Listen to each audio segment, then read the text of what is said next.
Hello, amazing learners, and welcome to the Bonza Brain Grand Finale. I'm Alex. And I'm Ben. In our previous episodes, we mastered the present, conquered the past, and explored the future. Yeah. Today, we bring it all together to compare the three simple tenses side by side. This is the episode where it all clicks. Right. Let's start with the big picture. Okay. Look at our complete timeline image. Okay. You can see the whole journey on one line: past, present, and future. Exactly. Let's start right in the middle with simple present. As you see on the when to use chart, this is for habits and facts.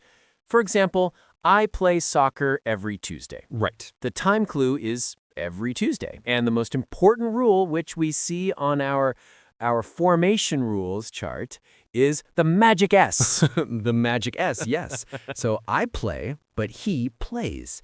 That S is only for the present tense with he, she, or it. Got it. Now, let's use our time machine and go back to simple past. Let's do it. This is for 100% completed actions.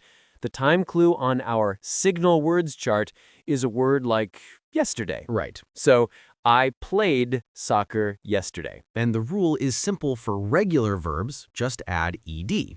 But you have to watch out for those irregular verbs, like go, which becomes went. Ah, yeah. It's the only tense with that tricky irregular path. Now, let's jump to the future. Woo! Simple future is for actions that will happen later.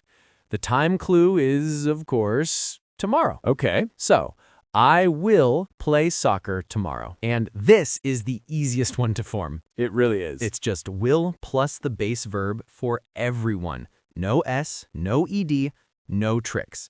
She will play, they will play. Wow. So simple. Okay, so that's the core difference. But the real aha moment, that comes when we compare the helper verbs for questions and negatives. Yes. Let's look at the questions and negatives chart. This is the master key. Ooh. To ask a question in the present, you need do or does. Do you play? Does he play? To ask in the past, you only need one key.